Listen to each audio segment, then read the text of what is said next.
Lalu kemudian ketika Anda mengatakan bahwasanya cucuklah jarimu ke lambungku, Yesus di situ bukan ingin membuktikan dia Tuhan. Dia ingin membuktikan bahwa dirinya itu tidak mati. Itu yang Anda harus tahu. Dia tidak sedang membuktikan bahwasanya dia bangkit dari kematian.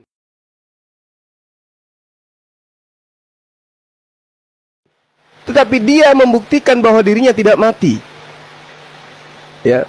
Yesus ingin mengatakan dirinya itu tidak mati seperti yang diimani oleh teman-teman Kristen. Lalu kemudian ketika Anda mengambil nubuatan, cerita di dalam kitabnya orang Yahudi, Yesaya 53 dan seterusnya, itu sudah terlalu jauh mimpinya. Yang empunya kitab yang ini, itu tidak mengimani bahwa itu untuk Yesus. Makanya tadi saya katakan perumpamaan Kahar Musakar ini. Ya, Kahar Musakar kejadiannya di Makassar, kejadiannya di Sulawesi Selatan, menghebohnya di Jawa. Yesus ke Salam, menghebohnya di Eropa, tembus ke Asia, ke Indonesia. Itu yang Anda harus, saudara saya, pahami. Lalu kemudian ketika Anda mengatakan bahwasanya salah saya mengambil analogi itu, saya harus paham, secara internal kitab kanonik itu sendiri bukan murid-murid Yesus. Tadi saya sudah mematahkan Matius. Matius 9 nomor 9 jelas bahwa Matius, penulis kitab Matius itu bukan murid Yesus. Kedua, Yohanes yang menceritakan tentang penyaliban juga. Jelas sekali dalam Yohanes 21 nomor 24 sampai nomor 25, lagi-lagi dia juga bukan murid Yesus. Dialah murid yang memberi kesaksian tentang semua ini dan yang telah menuliskannya, dan kita tahu bahwa kesaksiannya itu benar.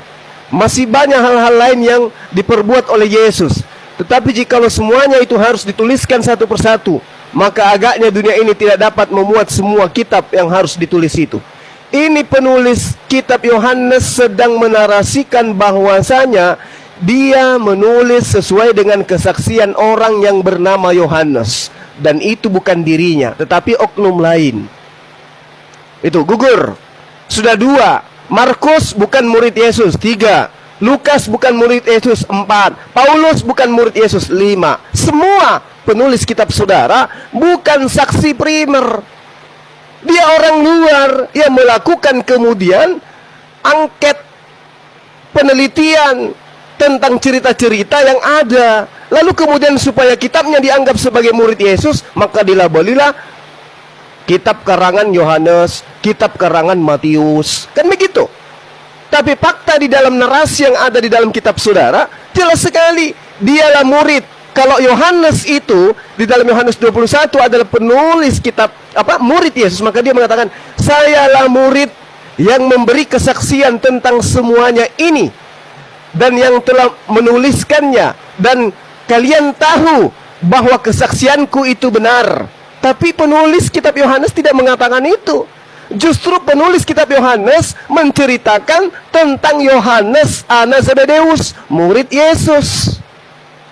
Nah, ini yang perlu Anda pahami. Jadi kalau Anda hanya berdasarkan catatan-catatan kitab saudara, saya katakan kepada saudara, cerita yang Anda bangun tentang penyaliban itu tidak ada legitimasi dari Yesus itu sendiri.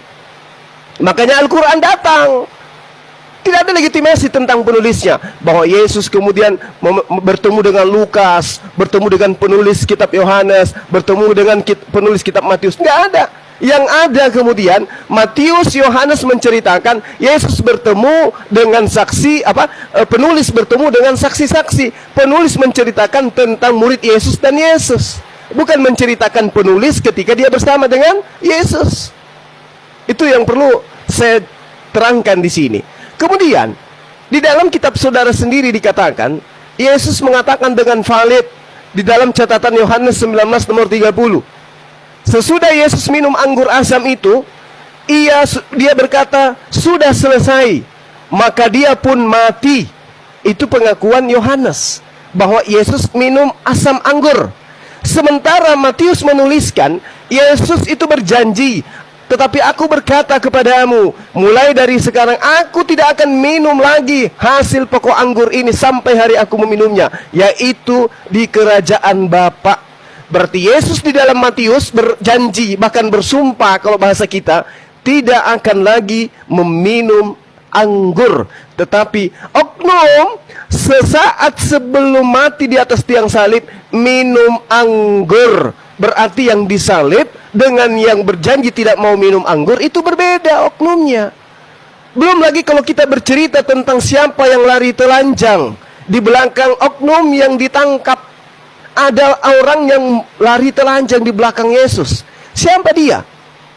Ini masih tanda tanya besar. Kenapa? Karena orang yang lari itu melepaskan kain lenannya sehingga dia lari dalam keadaan telanjang. Sementara informasi dalam catatan Yohanes yang menggunakan kain lenan itu hanya Yesus seorang diri.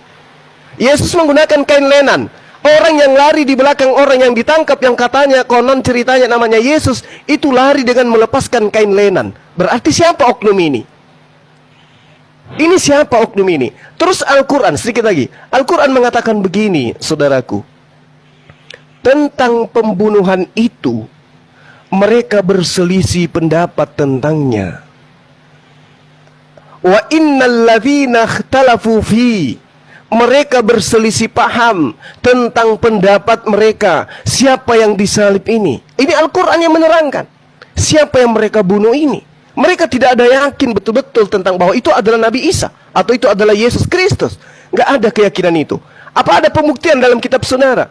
Di Kisah Para Rasul 29, ya. Kisah Para Rasul 25 nomor 19. Tetapi mereka hanya berselisih paham tentang agama dan tentang seseorang yang bernama Yesus yang sudah mati, sedangkan Paulus katakan pasti dia hidup. Jadi ada yang mengatakan mati, ada yang mengatakan hidup. Mereka berselisih paham. Al-Quran mengatakan itu, dan itu diberitakan oleh Kisah Para Rasul di dalam kitab saudara. Mereka berselisih paham tentang seseorang bernama Yesus yang sudah mati, tapi Paulus mengatakan dia pasti hidup.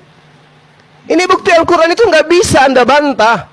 Karena sampai hari ini orang Yahudi dengan orang Kristen itu berselisih dan tidak sepaham tentang oknum yang bernama Yesus. Makanya ada Yahudi, ada Kristen. Mereka tidak satu agama, mereka tidak satu ajaran, mereka tidak satu konsep agama. Kenapa? Karena mereka berselisih tentang Injil, tentang Yesus, tentang Maria. Semua berselisih. Al-Quran 1400 tahun silam menyatakan itu. Dan apakah ada narasi yang bisa Anda bangun? Yahudi dan Kristen tidak berselisih tentang Yesus, tapi mereka satu agama, satu keyakinan terhadap Yesus. Tentu tidak bisa. Al-Quran tidak bisa gugur, Bang. Silakan. Siap.